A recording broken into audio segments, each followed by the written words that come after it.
Ustedes saben que dentro de las múltiples actividades que intentamos desarrollar a través del Departamento de Estudios Judaicos está la de periódicamente publicar un libro sobre algún tema que nos resulte de interés y que creamos que hace un aporte al conocimiento general que hay en la sociedad que necesita la sociedad uruguaya.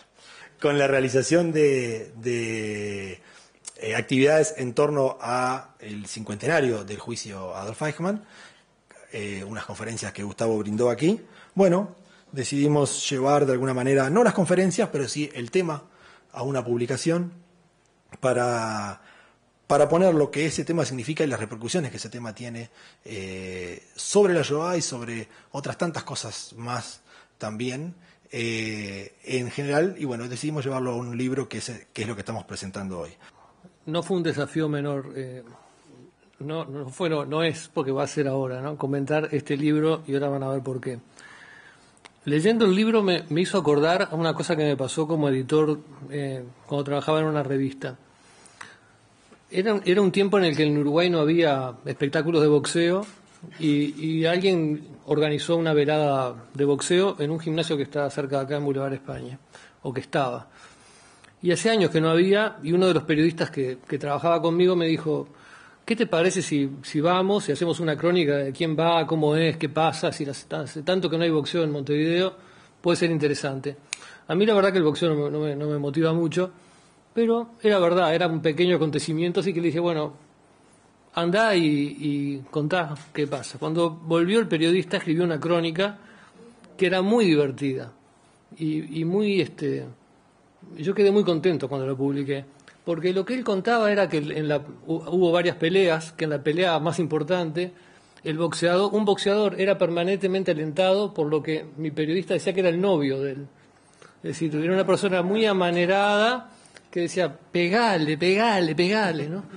Y finalmente ese boxeador ganó la pelea, ¿no? Entonces era una cosa muy divertida en la cual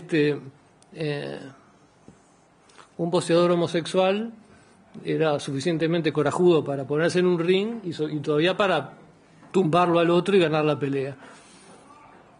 La publicamos, ¿no? 4 o 5 días después vino el director del diario y me dijo, hay una persona que viene a protestar por una nota. Me dijo, es medio raro, tiene muchos anillos, tiene una cola como en el pelo y es muy amanerado.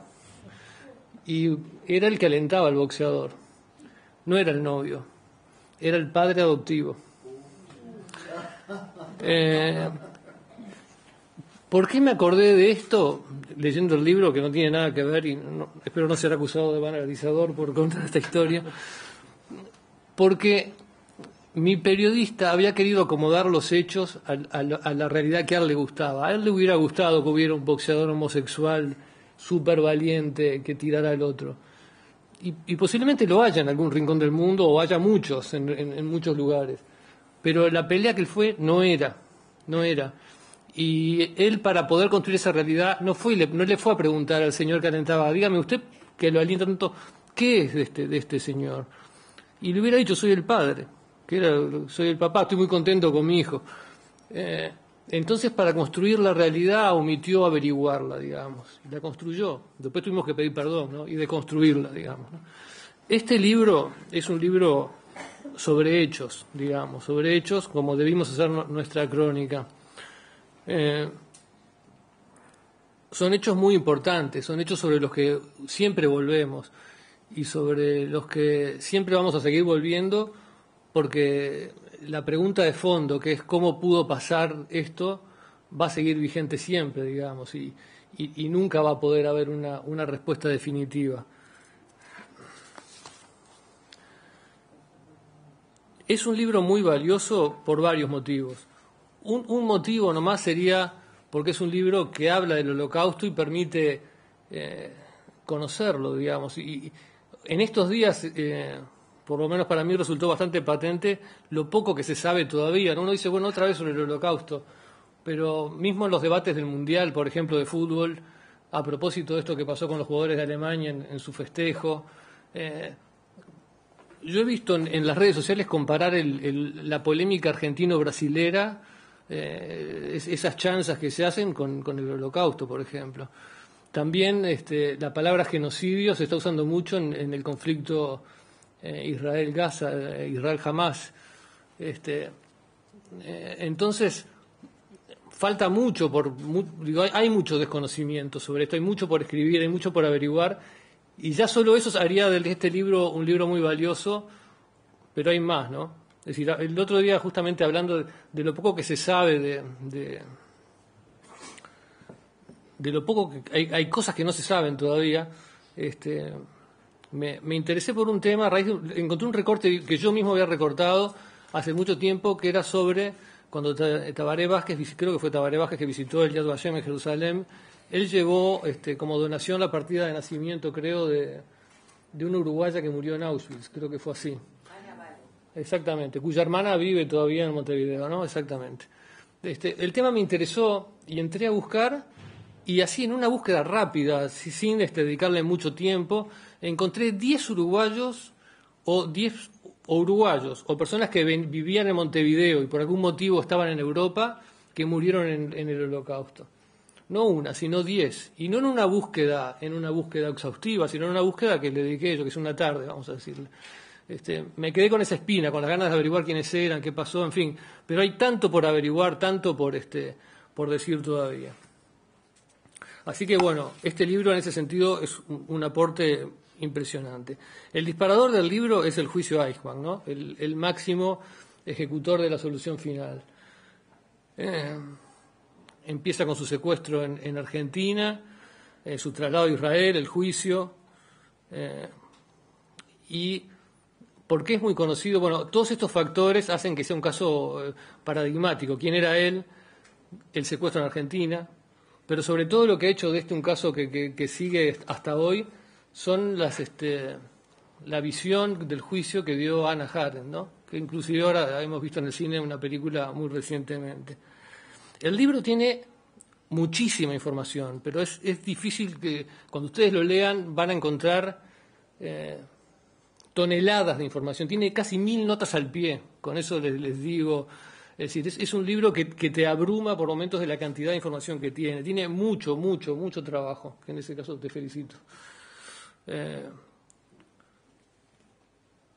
Algunas de esas notas al pie o algunos de esos temas que aparecen darían para un libro en sí mismo. Yo noté algunos. Hay algunos datos que son, no sé, no voy a decirlos todos porque no crean que con esto que estoy mostrando no es ni siquiera la punta del iceberg. Es decir, no les arruino el libro con estas cositas que voy a decir porque el libro tiene muchísima información. Yo no sabía que Eichmann murió gritando larga vida Austria, larga vida Alemania, larga vida Argentina. Nunca los voy a olvidar. Quedé casi de flash cuando leí esa declaración de Eichmann. Muchos datos, que Eichmann y Mengele tomaban café en un bar de la calle Lavalle, el 400, por ejemplo. Que Wiesenthal creía que Eichmann estaba en Alemania y no en Argentina.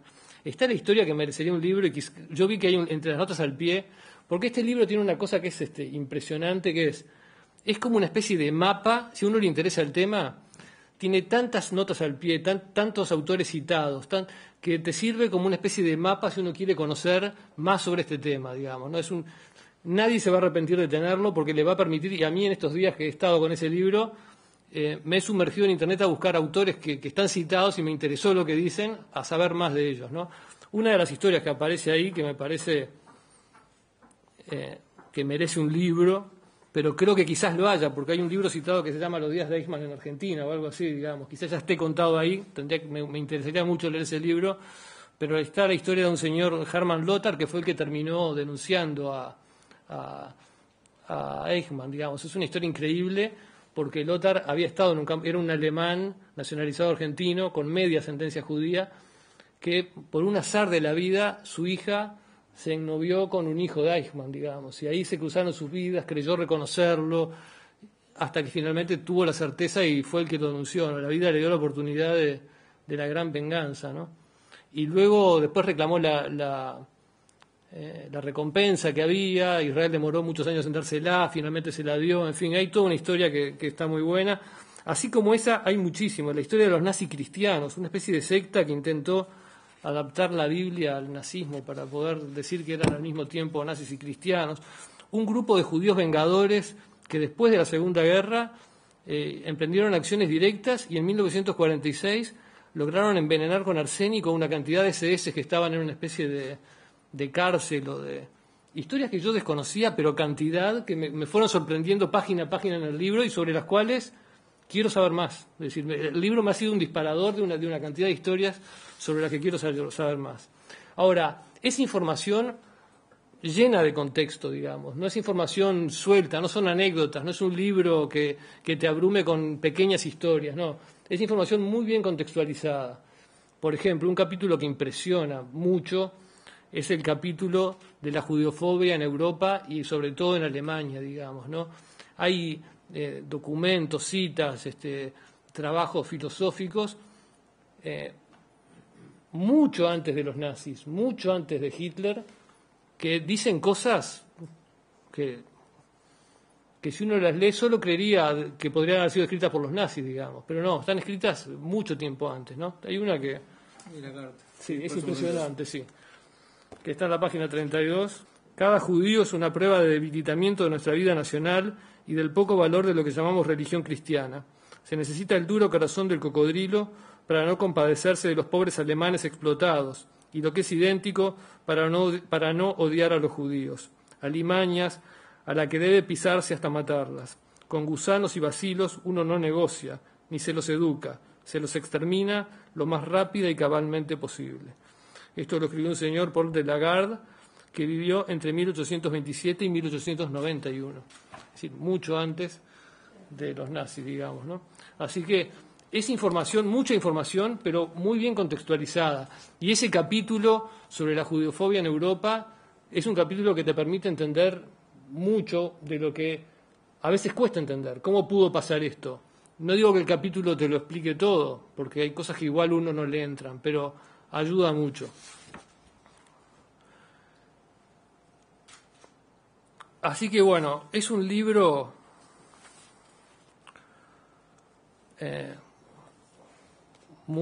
que informa mucho y que informa bien, porque contextualiza y porque te da la información de una manera inteligente y bueno, precisa, documentada, muy documentada. Ya le decía que hay más de 1000 minutos al pie, pero es también un libro muy valiente. Peretnik discute con todo el mundo, digamos, no queda nadie con el cual no discuta. Discute, por supuesto, discute con los negacionistas, digamos, que son los que niegan, con los nazis, digamos, ¿no? Pero discute con el Vaticano, discute con Wiesenthal, discute con Gandhi, discute, no queda nadie, digamos, no, contra todos discuten, con Hannah Arendt, por supuesto, ¿no? Pero, digamos, yo justamente para ayer vi la película, porque dije, bueno, por lo menos, es decir, el libro tiene una carga de información tan abrumadora que por momentos sentía que no iba a poder hablar de él porque me falta mucho, estoy tan abajo del nivel informativo que tiene el libro que me iba a costar. Así que empecé a leer a Hannah Arendt y también vi la película. Y en la película, quienes critican a Hannah Arendt, la critican, digamos, lo que le echan en cara, por lo menos en la película, es su falta de sensibilidad. Es una mujer dura como una roca, es una mujer insensible, es fría. La actriz la encarna de esa manera también. Y también su falta de amor al pueblo judío, ¿no? Su más cercano amigo, amigo del alma que vive en Israel, en el último encuentro que tienen en la película, no le perdona eso, ¿no? Ya no querés a tu pueblo. Peretnik no le reprocha eso a Hannah Arendt, digamos. Es el boxeador, es decir, va a los hechos. Lo que le reprocha es no haber tomado en cuenta algunos hechos. Es decir, ella podría perfectamente ser fría y no tenía ninguna obligación de sentir simpatía por su pueblo. Ella dice, no tengo simpatía por ningún pueblo, solo simpatía por mis amigos.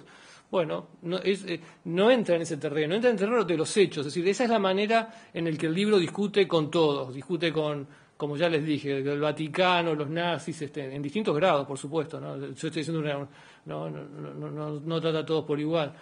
Discute desde los hechos, con mucha documentación abrumadora y con mucho rigor. Así que en ese sentido es doblemente valioso. Discute con Hannah Arendt, con los funcionalistas, que son los que creyeron ver en el nazismo y en el Holocausto una especie de consecuencia burocrática de algunas medidas tomadas, digamos, es decir, que el Holocausto fue la culminación de una serie de eventos burocráticos decididos, pero que no estaba planificado de antemano.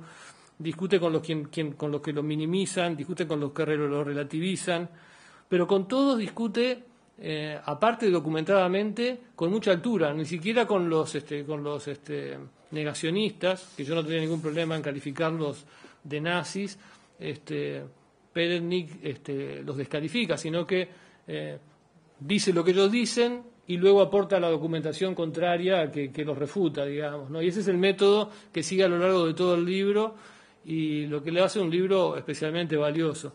Así que, bueno, un libro que está lleno de información, un libro que esa información está muy bien contextualizada, un libro que esa información está contextualizada y documentada con más de 1000 citas y no sé cuántos autores, y un libro que es valiente porque no está destinado a pasar desapercibido, sino que entra en polémicas que son que algunas merecerán respuestas y merecerán otros planteos, digamos, pero que no está como para decir, ay, bueno, voy a pasar por la ola sin que nadie me note.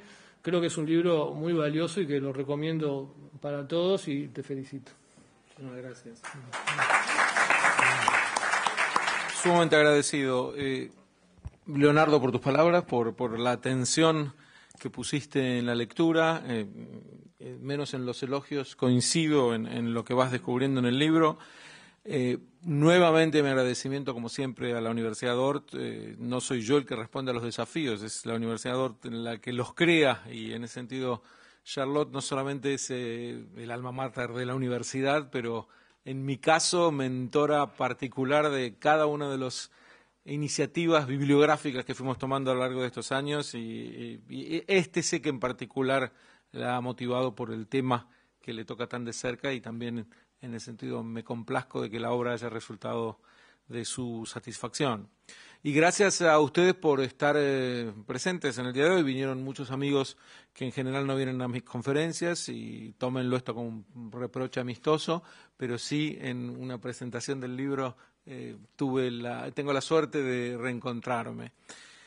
Y paso a contarles un poco el objetivo general de la obra. Ustedes saben que las palabras en general son una especie de metáforas acumuladas, es decir, las palabras van variando de su significado. Como comunicador social, esto lo conoces muy bien, y no es lo mismo ponerle como título a un libro algo misterioso que despierte una cierta curiosidad, como Crónicas de Sangre, Sudor y Lágrimas, o ponerle un título que sea un golpe en la cara que casi enoje al que lo mire, como es Milicos y Tupas. Y entonces uno ya sabe, ¿no es cierto? Una y otra, eso lo sopesa claramente el autor antes de decidir si quiere golpearlo al lector o si quiere provocar su interés mucho más moderado. Y las palabras, entonces, van variando su significado lenta y paulatinamente, porque van cargando metáforas de acuerdo a cómo la gente las va empujando a lo largo de generación y generación. Y entonces una palabra que hoy significa esto o algo, de aquí a una generación, va a tener levemente variado la semántica, por el hecho de que han ocurrido eventos que aportaron algo a su contenido que despiertan asociaciones distintas. Digo esto porque casi no debe haber palabra como judío con una carga tan poderosa de metáforas y de imágenes y asociaciones que se fueron acumulando a lo largo de los siglos, y que puede ser pronunciada con tonos que despierten sensaciones casi opuestas, diversas, en el que está escuchándola. Y en general los temas referidos al pueblo judío están cargados de estas metáforas acumuladas que hace falta desmenuzar para entender mejor el término. Y Shoah requiere de alguien que venga en algún momento, y no lo digo jactanciosamente, de vez en cuando que nos tomemos el trabajo de decir, pero espera un minuto, ¿de qué hablamos cuando hablamos de la Shoah? Es decir, los empellones para banalizarla, distorsionarla, decir que fue otra cosa, equipararla con lo inequiparable, son tantos que es necesario que de vez en cuando se pongan los límites sobre de qué fenómeno estamos hablando y cuál es la... Error es un término muy pobre para lo que quiero decir. ¿Cuál es la vileza que se comete en el momento de desnaturalizar el término? Y es uno de los objetivos que trae el libro. Mostrar de qué estamos hablando. No es que 6 millones de judíos fueron asesinados en la Segunda Guerra Mundial. Porque decir eso no solamente es quedarse corto, sino es que lo que permite inmediatamente comparaciones que son impertinentes. Es decir, bueno, 6 millones de judíos fueron asesinados, pero más de 1 millón de armenios fueron asesinados en otro momento. Es decir, si se trata de millones, vamos a encontrar matanzas, genocidios de de dimensiones horrorosas, pero que aun si cuantitativamente en el caso del genocidio del pueblo judío fuera mucho más poderoso el resultado, cualitativamente podría no haber diferencia entre lo que es un genocidio y el otro. Yo intenté en el libro mostrar cuán falso es esto. No se trata de 6 millones de judíos asesinados, nada más. Se trata fundamentalmente del modo en que fueron asesinados, de la destrucción psicológica de las personas, del desborde de sadismo una y otra vez, de la lectura que hiciste del precedente de Lagarde, era arrojarle a la gente en la cara, intentar humillarlo hasta el final para que él solo entienda que su vida no tiene derecho de ser vivida. Este es un proceso que duró generaciones hasta que explotó en la Shoah. Y entender esto es lo que nos permite, primeramente, saber que este nadir, el punto más bajo al que llevó la civilización occidental, que es la Shoah, que es Auschwitz, tiene que ver con lo que le hizo el hombre al hombre, lo que llegaron a hacer antes de la matanza, mucho antes del genocidio, separado del genocidio. Cuando le agregamos los términos cuantitativos de cuánta gente murió, etcétera, por supuesto que el Holocausto nuevamente nos sacude, pero hay algo mucho más central en él que lo diferencia cualitativamente, y uno de los intentos del libro es mostrar esto para que no caigamos en estas banalizaciones tan frecuentes hoy en día.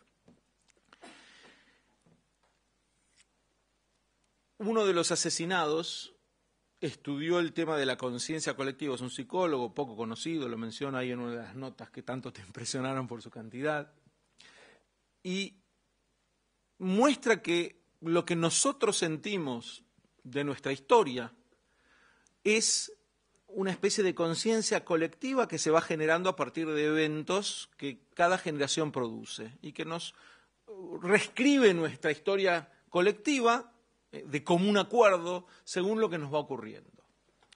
En ese sentido, el juicio Eichmann es un moldeador de la conciencia colectiva del pueblo judío, porque a partir del juicio Eichmann hay una toma de conciencia de la dimensión de la Shoah. Y yo le soy sincero que ahí hubo una especie de, no lo quiero llamar discusión porque van a creer que nos peleamos, pero un debate permanente con Charlotte acerca de cuánto poner el énfasis en el juicio Eichmann. Y yo tenía una postura distinta y, para variar, tenías razón. Me parece que ella siempre volvía y decía, no, pero no puede ser una cosa general acerca de la Shoah. Tenés que centrarte mucho más en el juicio Eichmann y lo que deriva del juicio Eichmann, porque de eso tiene que ser el libro. Me tardé en darme cuenta de lo importante que era el juicio Eichmann como moldeador de la conciencia colectiva acerca de la Shoah, porque uno revisa cómo se trataba la Shoah antes y después del juicio Eichmann. Este es un punto de inflexión, no solamente para el pueblo judío, sino para la humanidad. La gente se enteró realmente de la Shoah, por supuesto que sabían, podían haberlo leído en los diarios, pero se enteró de lo que esto significó cuando este juicio permitió que centenares de testigos pudieran expresar y en una genialidad del fiscal de focalizar al juicio en el sufrimiento de las víctimas, permitió que escucháramos de ellas el digno relato de lo inenarrable. Y esto fue lo que cambió también al Estado de Israel, a la población judía del Estado de Israel, y por eso el primer capítulo se llama El Bar Mitzvah de Israel, porque a los 13 años de creado el Estado de Israel se produce este juicio que hace que el Estado de Israel madure históricamente. No es casual que es el Bar Mitzvah como el rito de pasaje. Y además se agrega que el juicio Eichmann fue el complemento indispensable de los juicios de Nuremberg, porque los nazis fueron juzgados en los juicios de Nuremberg, pero la Shoah no ocupó ningún lugar en ellos. Es como que había una insensibilidad frente al hecho de que los que morían en los campos, por supuesto que murieron muchos no judíos en los campos, pero el enemigo declarado, aquel que tenía que ser destruido, como les decía antes, psicológicamente, aquel que era comparado con las peores bestias y animales, era el judío, la encarnación de lo malo. Como escribe Borges en una de las páginas, nos querían hacer creer que todos los judíos tienen la culpa de todo. Pocas cosas para tratar de difundir. En ese sentido, el juicio viene a mostrarle a la humanidad en su conjunto esta presencia de la Shoah como un evento tan fundamental, y empieza a estudiarse la Shoah mucho más a partir del juicio, a investigarse. Hay varios capítulos dedicados a escuelas psicológicas que surgen a partir del juicio, y no puedo extender tanto en cada una de ellas, ya sería demasiado. Lo que sí quisiera agregar es que de los muchos con los que me peleo o con los que discuto, destaca sin ninguna duda Hannah Arendt. Y voy a tratar de resumir por qué. Hannah Arendt ha prestado un servicio claro al pueblo judío porque, sin quererlo, un inintencionado servicio, porque pocos sabrían con tanta intensidad acerca del juicio a Eichmann si no hubiera sido por el hecho de que su crónica sobre el mismo fuera tan mala. Porque fue una crónica tal que casi impuso que fuera discutida y refutada. Pero aquí viene la gran paradoja. Si no hubiera sido discutida y refutada, si no hubieran generado tantas polémicas su Eichmann en Jerusalén, pocos se habrían enterado del todo.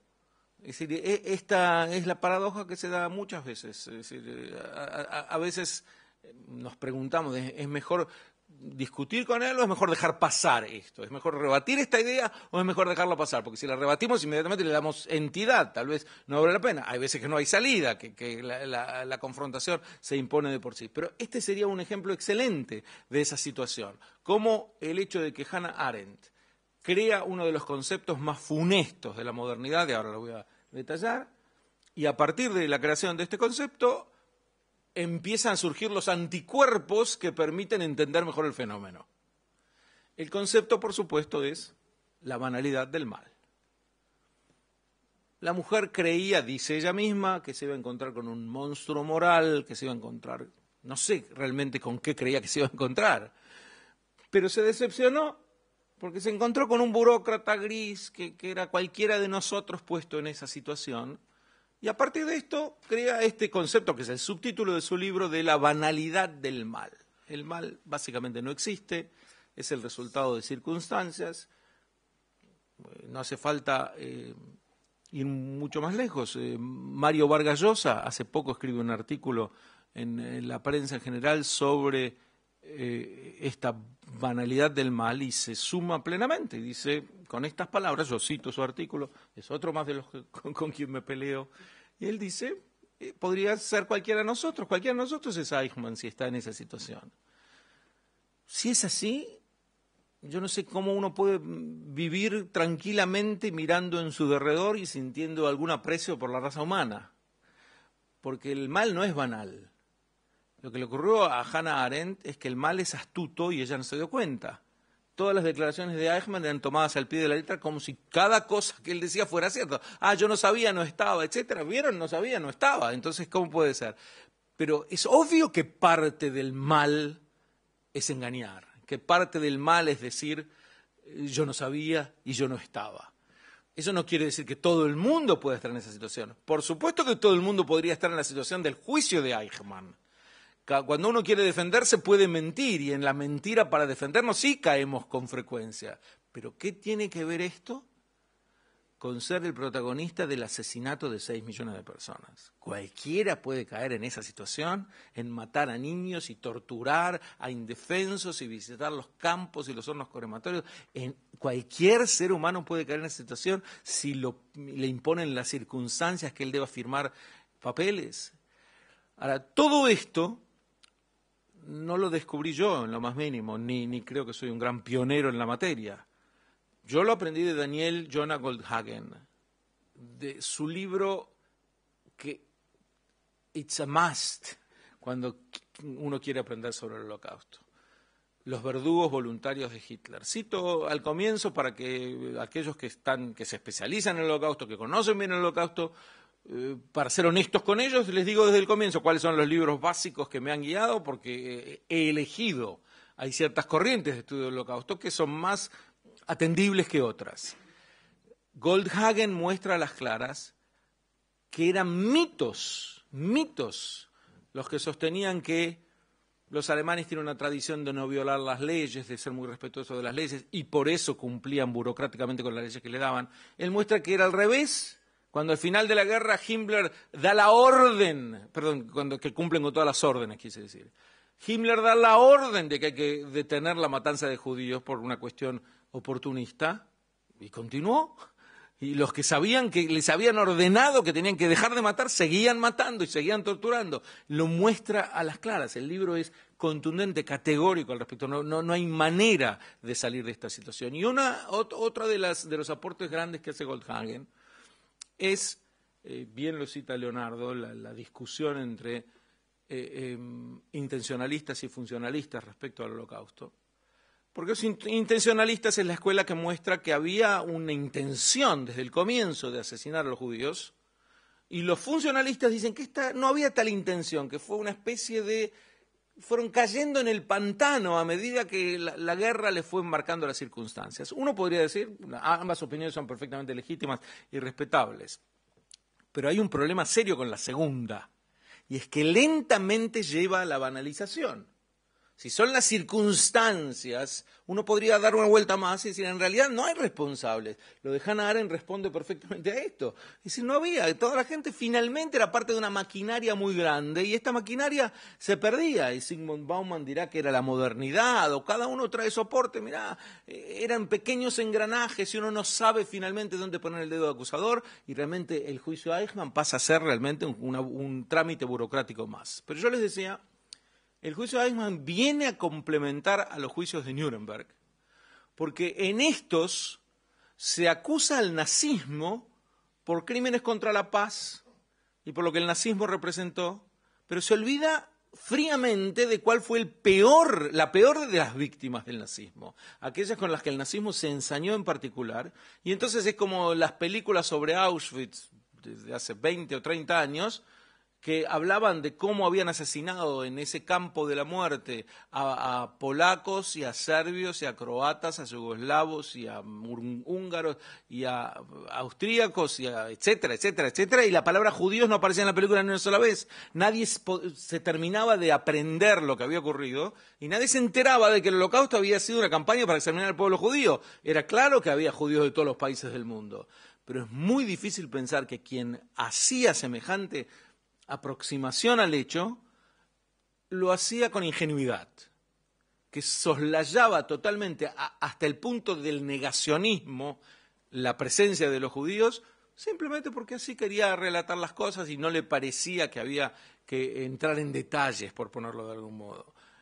Yo creo que la Shoah tiene que ser mostrada como lo que fue. Por supuesto que el nazismo fue un movimiento antihumano.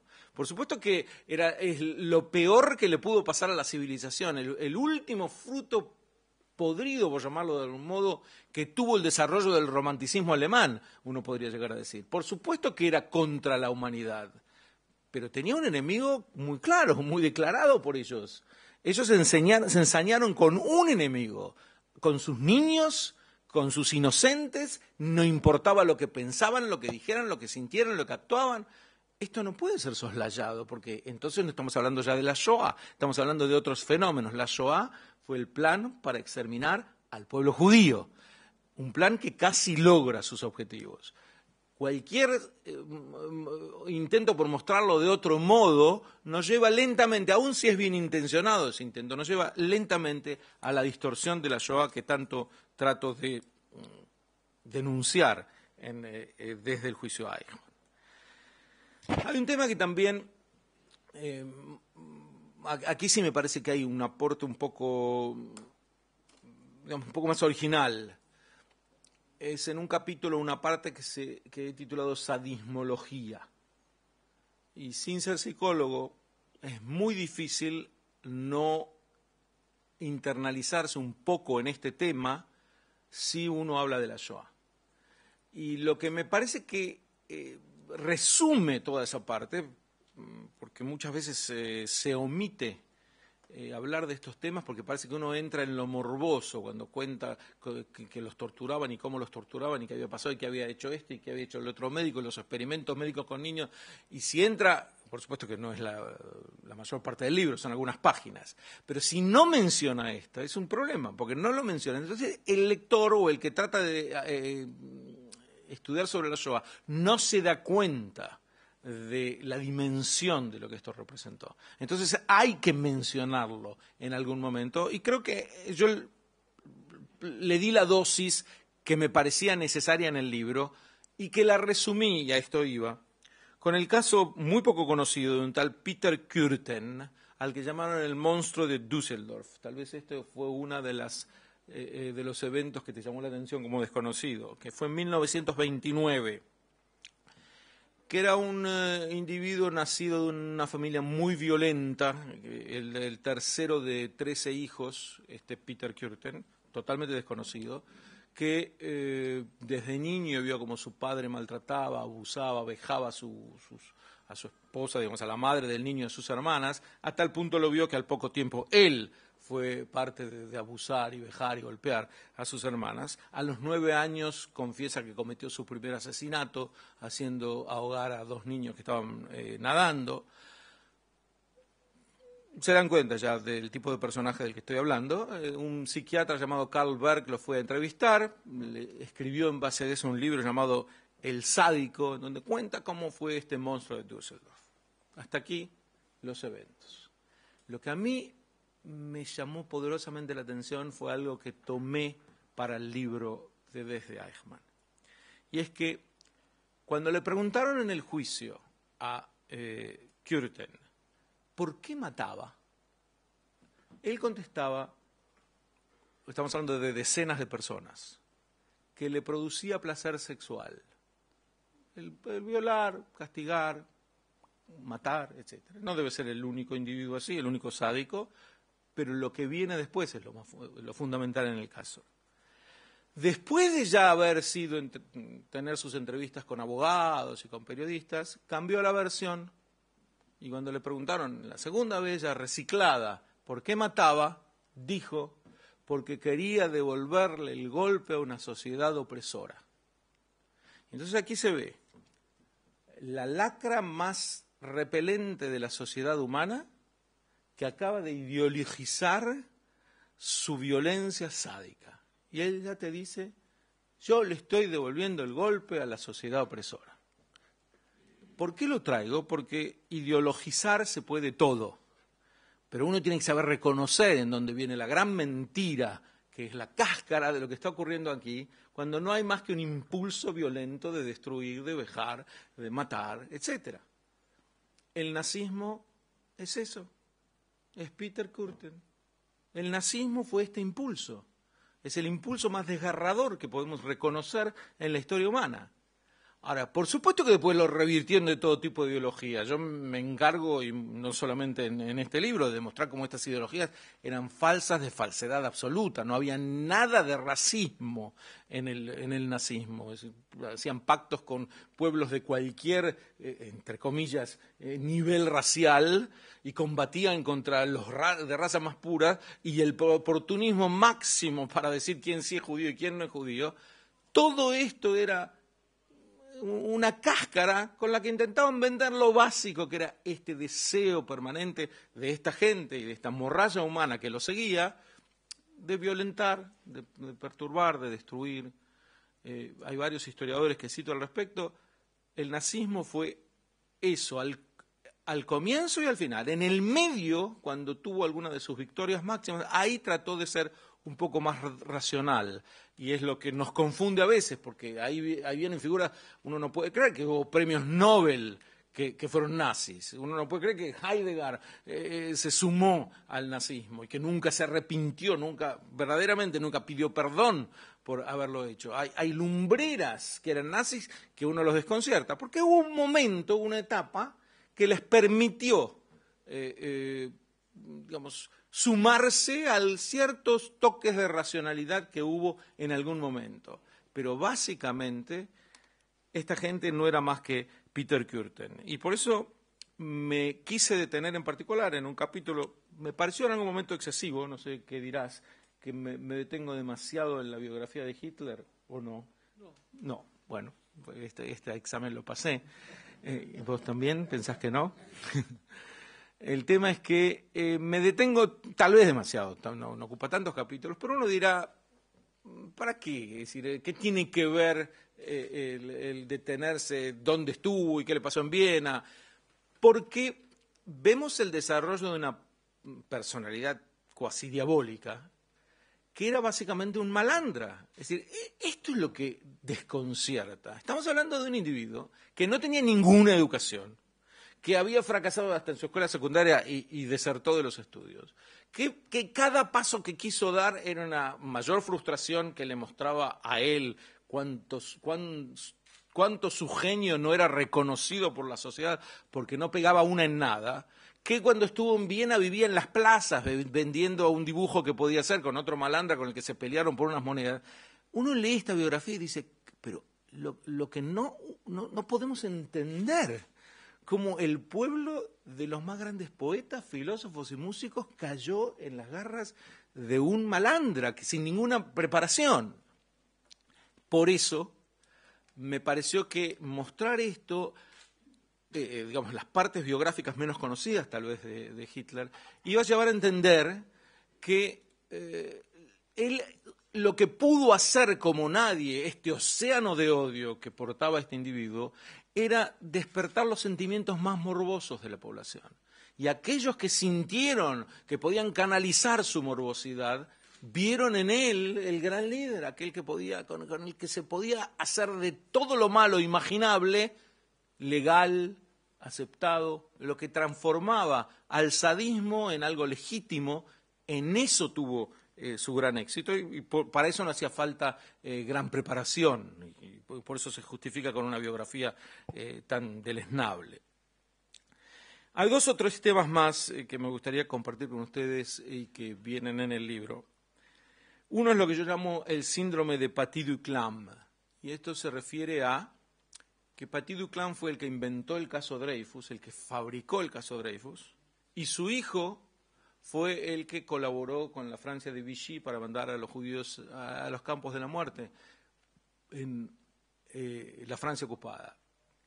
Y lo llamo síndrome de Paty-Duclam. ¿Por qué? Porque, claro, como el padre nunca pagó por sus crímenes, su hijo sigue la línea. Es muy difícil pensar, aunque esto sea políticamente incorrecto, tuvimos con David una pequeña diferencia al respecto, que los hijos de Eichmann o que los nietos de Eichmann de hoy no sigan creyendo que su padre o que su abuelo o que su ancestro tenía alguna validez, porque ellos tienen toda la libertad para seguir expresándose como nadie. No hay nada en esto que les muestre que no hay nada en la sociedad en la que viven que los haga avergonzarse de portar el apellido. Y ahí lo que hago es citar muchos casos en donde aquellos que fueron los hijos de los nazis decidieron realmente purgar por los crímenes, o cambiándose el apellido, o haciendo obras de reparación a los judíos, etcétera, y aquellos casos en donde no hicieron absolutamente nada y que siguen en la misma línea y que no había nada en la Alemania de hoy que los hiciera sentir castigados. Y este es el otro tema que también menciono, y es al que llamo hora cero no fue.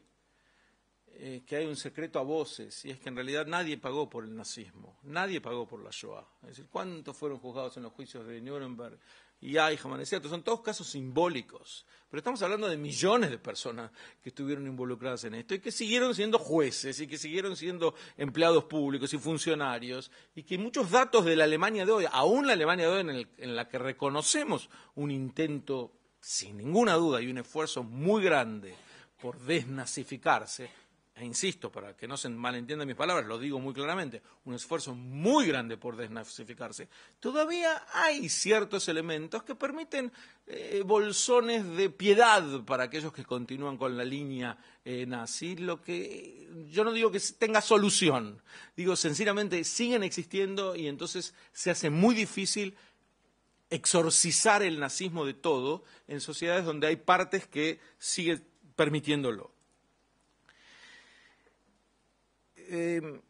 La parte final del libro me pareció, y aquí también seguramente hay muchos investigadores de la Shoah que podrán decir esto es un exceso, que no se podía escribir un libro que trata de ser abarcador acerca de la Shoah sin un capítulo dedicado a la teología de la Shoah, porque en la filosofía judía ocupó un lugar muy importante.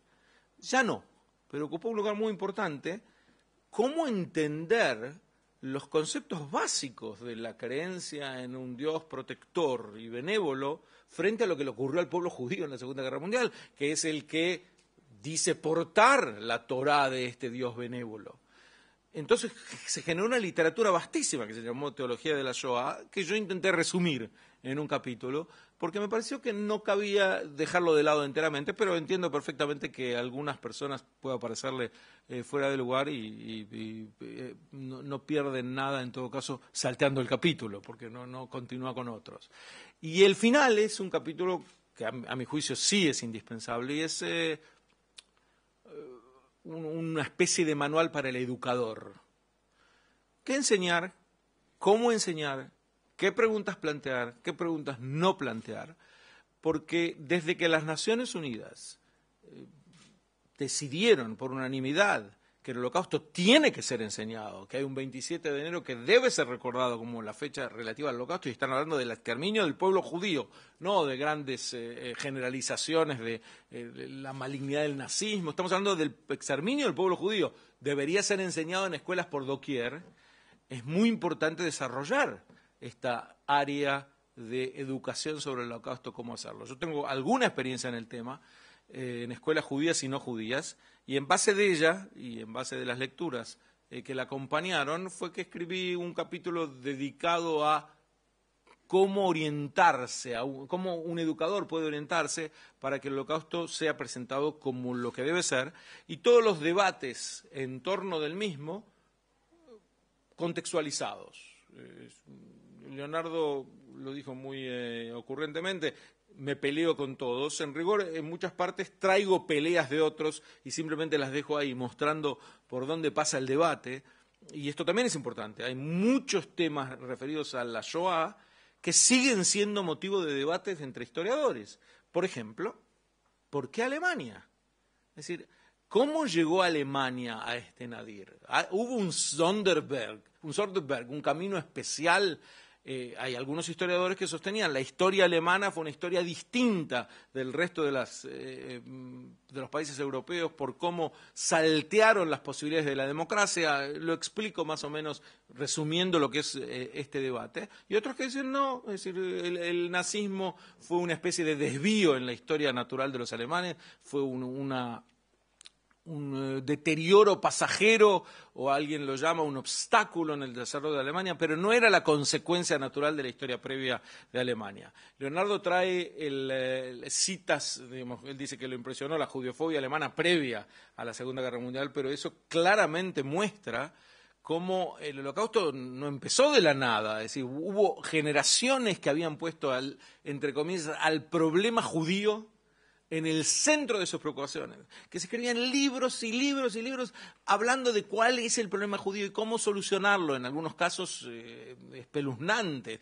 planteando directamente el exterminio físico, y uno se preguntaba, digamos, mirándolo en retrospectiva, dice, parece ser un capítulo adicional del libro anterior de Kafkania. Es decir, ¿de qué problema nos estaban hablando? No se sabe. El 1% es brutal ese dato.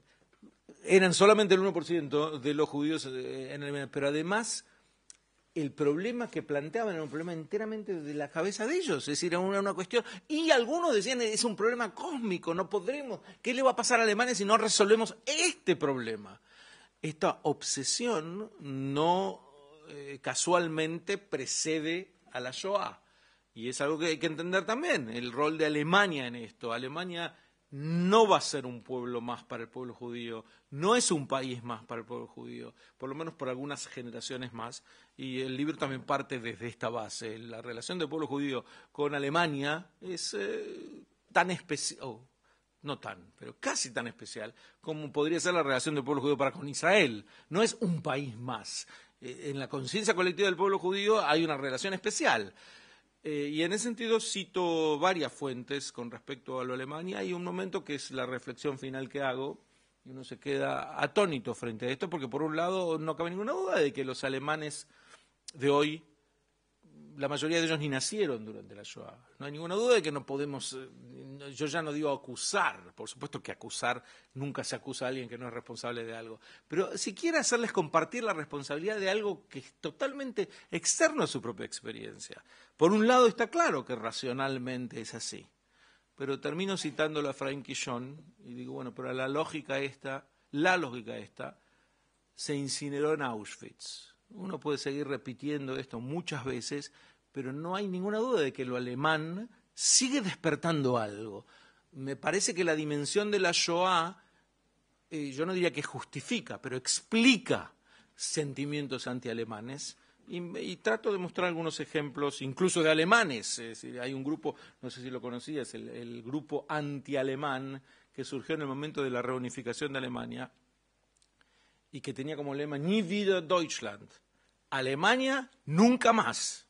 Es decir, no solamente que estaban en contra de la reunificación, decían, el Estado alemán a lo que llegó es tan funesto para la humanidad. ¿Qué significa esto de tratar de reunificar a Alemania como si fuera un gran renacimiento? Es decir, estos sentimientos anti-alemanes, porque son eso, yo creo que son bastante naturales después de la dimensión de lo que hubo en la Shoah, y trato de ponerlos, a mi juicio, en una proporción aceptable, por lo menos en su explicación.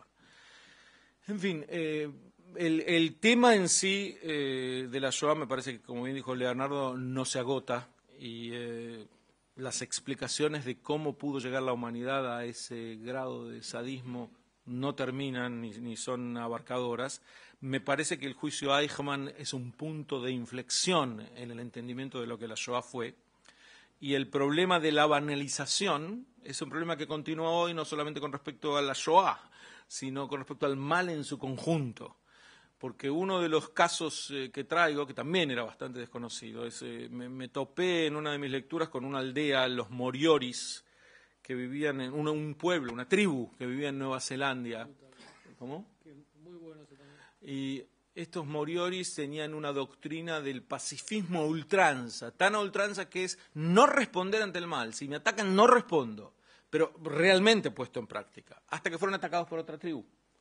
Y esta nueva tribu se dio cuenta de cómo eran ellos.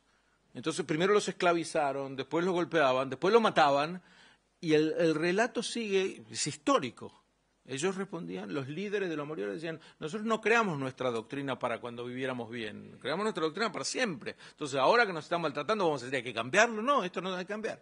No tengo que decirles, el final de la película es que los Morioris desaparecieron de la faz de la Tierra. Y yo lo planteo como ejemplo de, hay momentos que uno siente que la civilización occidental actúa un poco Moriori, no tiene las fuerzas para defenderse del mal. Y una de las formas de debilitar esas fuerzas es precisamente relativizarlo. Y bueno, eran burócratas, y no, es decir, uno no tiene la misma fuerza para combatir burócratas equivocados que para combatir a sádicos violentos. No pone los mismos esfuerzos en uno o en otro. Y me parece que eso sí es un tema para el educador, y por eso está en la parte final, en estas reflexiones para el educador que pueden compartirse con los educandos de edad apropiada, que es cuáles son las fuerzas que tienen las sociedades democráticas para defenderse de fenómenos infernales como fue el nazismo. Gustavo, te felicito por el libro. Yo no tuve ocasión de leerlo porque no tuve el beneficio de Leonardo de recibirlo en Avant Premier, pero hay un aspecto que en un rápido recorrido no lo encontré y hoy no lo mencionaste, y dado tu carácter de argentino o ex argentino, a mí me hubiera gustado, porque es un aporte diferencial que puedes hacer al tema de Eichmann. A mí siempre me llamó la atención por qué Argentina era un lugar donde señores como ese se sentían tan cómodos. ¿Por qué iban ahí? ¿Por qué fueron recibidos tan bien? ¿Por qué sigue apareciendo tipos en Bariloche 60 años después?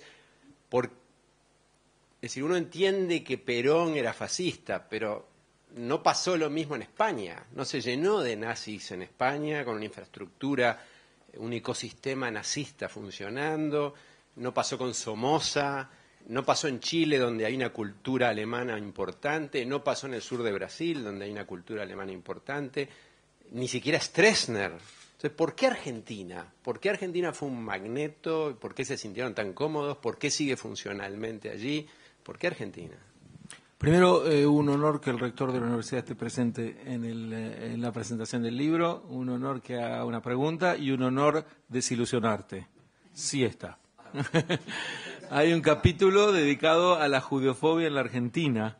Y no lo mencioné porque no es central, pero para darle el contexto en el momento del secuestro, sí cuento. La judeofobia en la Argentina fue particular, y eso de llamarme ex argentino, te digo, once an Argentinian, you're always Argentine. La judeofobia en la Argentina es atípica. ¿Por qué? Porque la judeofobia es un fenómeno europeo. Y esto yo siempre insisto en el punto. Es un fenómeno europeo. Europa generó la judeofobia y la exportó. Algunos lugares con más éxito, otros lugares con menos éxito. Sigue siendo hoy incluso. Argentina lo hizo con bastante éxito. Digamos, de los países de las Américas fue en donde más prendió. Porque, no me quiero detener demasiado, pero la judeofobia no es un fenómeno de discriminación. Cuando nosotros decimos judeofobia, no nos referimos a que haya una persona que piensa que los judíos tienen narices grandes, o ni siquiera que piensa que son todos avaros. Porque si piensa que son todos avaros, es paralelo a pensar que los negros son sucios, o que los indios son indolentes, o cualquier otro, que los españoles son tontos.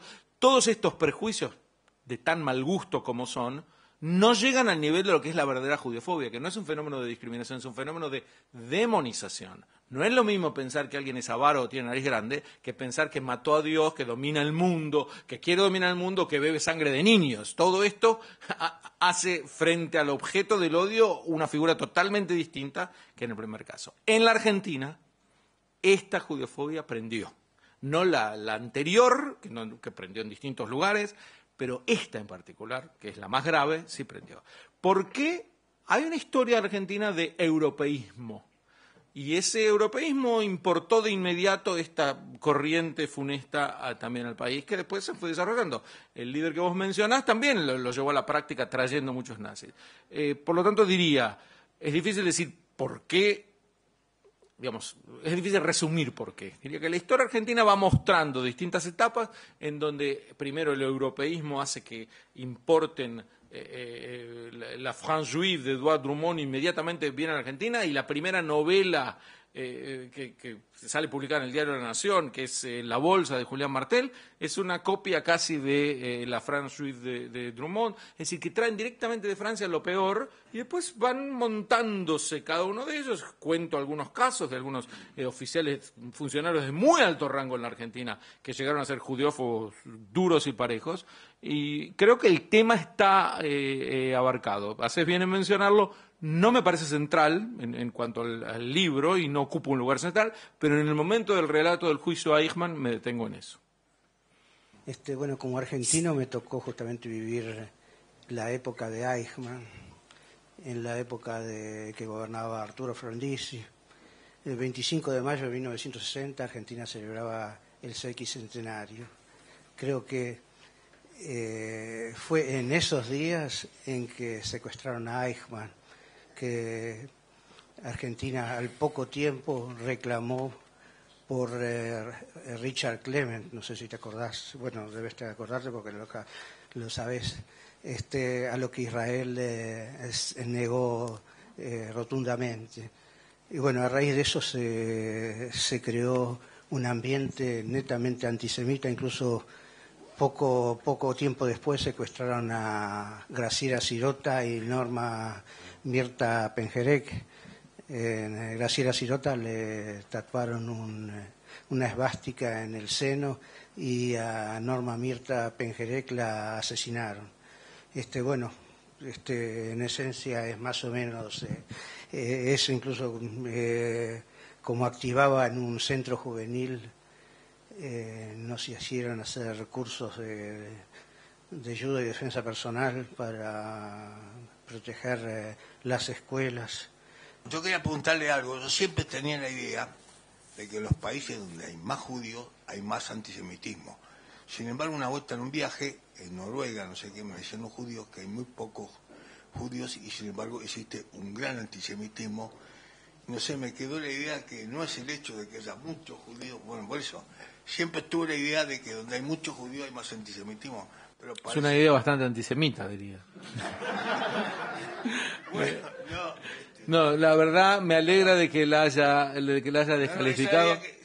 No tiene nada que ver la cantidad de judíos hay lugares que no hay que sin ni un solo judío, justamente porque como es un fenómeno de demonización y no de discriminación, es el único odio de grupo que no requiere del objeto a ser odiado para manifestarse. Es decir, la mayor parte de los judiófobos ni conocieron judíos en su vida y preferían no conocerlos, y montaban doctrinas cosmológicas sobre el problema judío sin tener contacto directo. En ese sentido no tiene nada que ver la cantidad de judíos con... Una cosa que me olvidé y la quiero decir porque leyendo el libro es tanto lo más que sabe Peretnik de estos temas que lo que sé yo, que sentía que no iba a poder hablar, pero había una reflexión desde el periodismo que me interesaba y fue la única que me olvidé de decir, así que la digo ahora. Una cosa que es central en la idea que desarrolla Hannah Arendt de decir que Eichmann es un burócrata, es lo que Eichmann declara en el juicio. Es decir, ella lo oye y, bueno, no digo que no haya escuchado a los testigos, obviamente, pero central para ella es lo que él dice, ¿no? Y yo no voy a ponerme a polemizar con Hannah Arendt, que debe haber sido infinitamente más inteligente que yo y que la inmensa mayoría de los periodistas. Pero una cosa que sabemos los periodistas, todos, es que la gente miente. Es que la gente miente. Yo cuando doy clase le digo a los muchachos, cuando vayan a entrevistar a alguien, siempre piensen cuál es el interés de esa persona, cuál es el interés que tiene esa persona en el momento que está hablando con ustedes. ¿Qué quiere? ¿Vender un libro? Va a decir que el libro es bárbaro. ¿Quiere que la gente se anote en la ORT? Va a decir que son los mejores cursos. Es decir, ¿cuál era el interés de Eichmann? Salvarse. Incluso le rogó por su vida al Estado de Israel. La esposa mandó una carta. No fue una actitud de yo hice esto y me la banco y mátenme y que pudo haber sido. Supongo que alguno habrá tenido esa actitud en Nuremberg, no sé, en fin. Un poquito. No, en realidad no. Bueno, en fin. Pero en todo caso no fue la de él. Estaba claramente actitud de salvarse. Y, bueno, para salvarse cumplía órdenes, ¿no? Que es lo que dicen la inmensa mayoría de los criminales del mundo. Me asombra que alguien tan inteligente desconociera algo que todos los que vamos a entrevistar gente sabemos. La gente miente mucho y generalmente por sus intereses. Y entonces la pregunta clave siempre es ¿qué interés tiene? Y vos ahí podrás ver más o menos por dónde viene lo que te está diciendo. Me resulta asombroso nomás, y eso es casi del periodismo. Muchísimas gracias por habernos acompañado. Gracias, Leonardo. Gracias.